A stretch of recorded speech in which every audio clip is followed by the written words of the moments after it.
C'est vraiment un coup de tonnerre politique. On n'est pas dans une vie normale. C'est absurde. Je suis à la fois écœuré et blessé.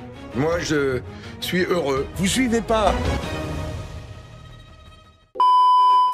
Parce que, en fait, vous êtes. Attendez, vous êtes toujours que sur ce conflit et je voudrais savoir pourquoi. Les informations. Je voudrais... Attendez, M. Caron. Est-ce que vous m'autorisez à répondre à votre question? Est-ce que pourquoi il n'y a que ce conflit finalement? Il n'y a pas du tout que ce conflit qui vous semble vous obséder. Je vais vous répondre. La plupart des postes que vous faites, la plupart des postes sont consacrés à ce conflit. Je vais répondre à votre question si vous me laissez parler. Parce qu'il y a d'autres conflits comme celui du Soudan, 150 000 morts, c'est aussi terrible. Pourquoi c'est ce conflit-là qui vous intéresse particulièrement?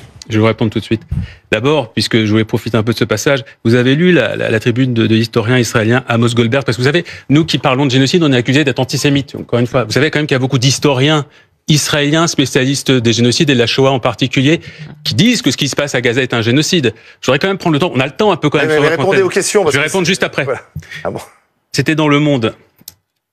Il y a le 29 octobre. Ce qui se passe à Gaza est un génocide. D'accord. Car Gaza n'existe plus. Le territoire a été totalement détruit. Le niveau et le rythme de tuerie indiscriminés touchant un nombre énorme de personnes innocentes, y compris dans des lieux définis par Israël comme des zones sûres. La destruction de maisons, d'infrastructures, de presque tous les hôpitaux et universités.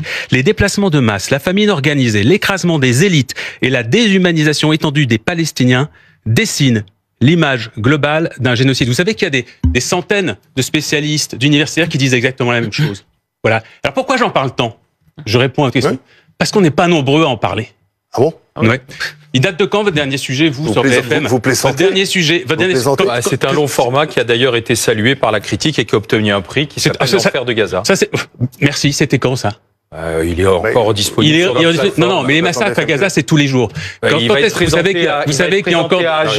C'est pas ça dont je vous parle. Vous êtes une chaîne d'infos en continu. Oui. Vous faites pas de la production de documentaires comme votre spécialité. Et je vous félicite d'ailleurs pour ce documentaire. Maintenant, la question. Vous ne répondez pas à la question. Pourquoi? Si j'étais en train de vous répondre, je suis en train de vous dire parce que personne n'en parle ici. Parce que notamment les médias ne font pas leur travail. Tout le monde en parle. Vous plaisantez. C'est le conflit le plus couvert de ces derniers mois. C'est vous qui plaisantez, c'est le conflit le plus couvert. De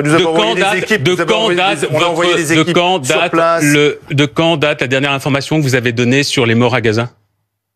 Aujourd'hui, il n'y en a pas eu, effectivement. Non, mais surtout, il y en a eu aujourd'hui des morts à Gaza. Vous posez des questions, vous nous répondez par des questions. Bien sûr. Est-ce que vous avez diffusé le témoignage absolument bouleversant?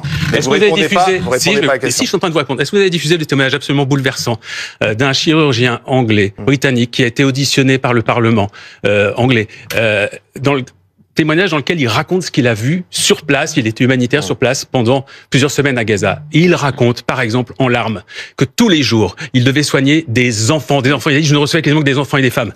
Et il dit, je recevais des enfants qui avaient été touchés par une explosion. Et ils expliquaient, ces enfants, que lorsqu'ils étaient à terre, un drone arrivait et leur tirait dessus. Un drone arrivait et leur tirait dessus. Les enfants sont délibérément visés à Gaza. Est-ce que ça, vous l'avez montré, ce témoignage? Non, on n'a pas montré ce témoignage. Eh bien voilà, c'est exactement pour ça que j'en parle autant. Il y a d'autres médias qui les ont montrés. On a montré aussi les témoignages dans les journaux. Je réponds à votre question, si vous m'autorisez à y répondre. J'en parle autant parce que je suis obsédé par une chose. Ça c'est vrai. Je suis pas du tout obsédé par Israël, comme dit Arthur. Je suis obsédé par ce conflit. Je suis obsédé par la faillite de l'humanité. Oui. Aujourd'hui, à laquelle on assiste à Gaza, on la voit au Soudan, on la voit dans 20 000. Non, on ne voit pas les choses de la même manière. Vous parlez jamais de la Russie contre l'Ukraine. Enfin, c'est simplement, je m'interroge pourquoi, en tant que député français, il y a beaucoup de gens qui parlent déjà de l'Ukraine, par exemple. En revanche, on est très, très peu nombreux. Pourquoi on est si peu nombreux? Ça m'interroge peut-être. Parce que quand on en parle pour dire ce qui s'y passe, pour dire la vérité de ce qui s'y passe, eh bien, on est harcelé, on est traité d'antisémite, notre famille est menacée de mort. C'est peut-être pour ça que si peu de gens en parlent. Et par exemple, quand on parle d'Amsterdam. Non, mais c'est quand même curieux. Pourquoi vous n'en parlez pas? Mais vous plaisantez. Je suis en train de vous dire, quand datent vos dernières informations sur Gaza, vous n'êtes pas capable de répondre. Écoutez, je vais vous faire toute la liste des reportages, je vais vous les envoyer, M. Caron. Mais vous n'avez pas besoin de les envoyer. Si vous étiez sûr de vous me diriez. Tous les duplex qui ont été consacrés à tout à l'heure, à 15h, on a montré effectivement les dernières images de Gaza. On l'a fait, ou hier soir, ou hier matin. Mais ça n'existe pas. D'accord. Émeric Caron, parlons d'Amsterdam. Est-ce que c'est un pogrom qui a été organisé dans les rues d'Amsterdam? Alors ça, c'est incroyable aussi votre manière d'agir. On va repartir sur des batailles sémantiques. Vous utilisez des termes aussi comme génocide, et le terme pogrom a été utilisé pour ce qui s'est passé à Amsterdam. Il a été utilisé, oui. Notamment par les autorités néerlandaises. D'accord. Lorsque j'utilise le terme génocide, je m'appuie sur la Convention sur le génocide de 1948. Je m'appuie sur... D'accord, c'est pas la question, c'est le terme du pogrom. Est-ce qu'il y a eu un pogrom à Amsterdam ? Mais c'est incroyable, quand on vous répond pas en 10 secondes... il y a un problème chez vous. Donc, je m'appuie sur les nombreuses analyses des historiens, des universitaires. Vous m'interrogez sur le mot pogrom, qui a une vraie connotation historique. Pour le coup, c'est un historien que vous devez poser la question. Génocide. Pas à moi. En train de vous parler de ce qui se passe aujourd'hui à Gaza. Dans ce cas-là, ne venez pas devant des journalistes si vous ne pouvez pas répondre aux questions qu'on vous pose. Si, sauf c'est pour ça qu'on puisse vous donner les réponses qu'on a envie de vous donner. Pas du tout. Et pas forcément ce que vous avez entendu. Non. Je suis en train de, vous savez qu'au moment où nous parlons, vous savez ce qui se passe dans le nord de Gaza. Il y a des bombardements, il y a des enfants qui meurent, il y a un nettoyage ethnique avec une famine qui est en train de se dérouler et c'est gravissime. Est-ce que ça, vous en avez parlé? C'est ça, c'est au moment. Pourquoi revenir sur ce qui s'est passé il y a 4 jours et qui a été déjà largement commenté? Si vous êtes venu simplement pour nous dire il faut parler de ça et pas parler de ça, ça va être compliqué de continuer la conversation. Vous arrivez avec vos questions et vous voulez absolument que je donne des réponses que vous attendez. Non. Jusqu'à présent, vous avez donné plus de questions que de réponses. Ce que je vais vous dire. Quand des gens m'accusent d'être trop focalisé, de trop faire de tweets, de trop communiquer sur ce qui se passe à Gaza, je crois que ces personnes n'ont pas compris que depuis 1 an, toutes les images que je vois et que je revois chaque jour, parce que c'est quasiment les mêmes qui nous parviennent. Oui, vous avez même organisé une projection de ce qui s'est passé à Gaza à l'Assemblée nationale. Toutes les images que moi m'ont complètement changé. Pour moi, c'est le sujet principal qui devrait tous nous occuper. Ça devrait être sur votre antenne tous les jours. Mais pourquoi? Parce que nous avons. On ne devrait parler que de ça.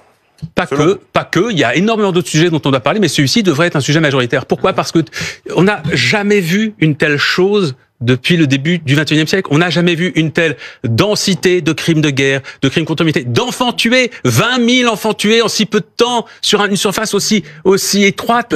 Enfin, vous le savez quand même tout ça. Donc, et le pire, pourquoi? C'est parce que nous sommes mêlés. Pourquoi nous et vous devriez être aussi intéressés que moi en tant que député français précisément, parce que nous avons une responsabilité. Nous avons laissé faire. Notre gouvernement a laissé faire en ne disant. Qu'est-ce qu'on aurait pu faire? On a bien que la France dans ce conflit. Par exemple, on aurait pu annuler le match de foot de demain. Ça aurait changé. Vous pensez qu'on annule le match et la guerre s'arrête à Gaza? Donc on ne fait rien. Sanctions économiques. Donc arrêt de l'accord de coopération entre l'Union européenne et Israël, par exemple. Sanctions dans le domaine sportif. Moi, j'étais déjà de ceux qui disaient qu'il fallait sanctionner l'équipe israélienne. Alors, s'il faut sanctionner l'équipe iranienne, par exemple, qui soutient le Hezbollah et qui est un mouvement terroriste. En fait, c'est intéressant. À chaque fois que vous faites ça. Non, mais quand je vous parle d'un sujet, vous me reprochez de ne pas parler d'un autre sujet. Mais pourquoi vous ne pouvez pas parler du sujet c'est lié dans le conflit qui vous obsède. L'Iran joue une part importante. Eh ben, si vous voulez, proposez-le. Moi, je fais une proposition. Si vous voulez, effectivement, l'Iran ne doit plus non plus jouer un match de foot. Proposez-le. Non, mais il n'y a pas de souci. Je vous pose la question. Je croyais que vous étiez journaliste et que vous n'aviez pas d'avis. Vous venez de me dire ça il y a 2 minutes. Non, je vous pose une question. Vous avez beaucoup d'avis. Vous avez beaucoup d'avis parce que d'ailleurs, c'est votre rôle dans cette émission de donner votre avis. Non, c'est pas ça. Est-ce que vous êtes obsédé par Israël? Est-ce que non, pas par Israël. Vous avez ce même regard? Un journaliste, en principe, est censé rapporter correctement les propos. J'ai dit l'inverse. Je suis obsédé par ce qui se passe à Gaza et non par Israël. Est-ce que aussi vous mettez l'Iran dans la responsabilité de ce qui se passe aussi sur place? Alors, est-ce qu'il faut que Non, je ne soutiens pas le régime iranien. Non, c'est pas ça ma question. Est-ce que l'Iran est aussi responsable pour l'instant de ce conflit? De quoi? En soutenant financièrement le Hezbollah, mais aussi le Hamas. Le Hamas qui a donc été soutenu par les canaux de Netanyahou. Je réponds. Donc bien sûr que les responsabilités sont multiples. Donc s'il y avait un match France-Iran, vous seriez le premier à dire l'Iran ne peut pas jouer contre la France. Le problème, c'est que si on va dans l'histoire de toutes les diplomaties, on va trouver des problèmes dans beaucoup d'endroits. Mais on est donc quand même obligé de s'arrêter sur ce qui nous paraît peut-être le plus évident dans l'horreur ou dans la barbarie ou dans l'inacceptable. Toutes les violations. Personnelle, c'est vous qui hiérarchisez des situations de guerre. Parce que la façon dont les Russes ont traité les Tchétchènes n'était pas plus agréable. Et la façon dont les Chinois traitent les Ouïghours n'a rien d'enviable. Au moment où je vous parle, attends, il va terminer. Il va simplement terminer. C'est simplement ce point-là, c'est que vous avez hiérarchisé certaines causes. Non, j'ai rien hiérarchisé. Il y a des évidences qui s'imposent à vous. Vous n'avez qu'un bracelet au poignet. Moi, j'en ai pas. Comment? Vous n'avez qu'un bracelet au poignet. Moi, j'en ai pas. Donc, vous avez ce Free Palestine. Donc, et vous me le reprochez? Non, pas du tout. Je dis que vous avez votre hiérarchie des valeurs. C'est pas comme si non, mais vous pourriez en avoir 4 autres, 5 autres, 6 autres, des conflits dans le monde qui sont d'une gravité au moins équivalente par le fait que des crimes de guerre sont commis. Il n'y en a pas qu'un seul. Vous n'avez pas remarqué un truc, c'est que dans l'histoire de l'humanité, dans l'histoire récente notamment, il y a des gens qui ont porté des combats. Oui. Il y a des féministes qui sont connus. Il y a des militants pour les droits homosexuels qui sont connus. Oui, il y a des militants pour les Ouïghours qui ont vraiment porté ce combat.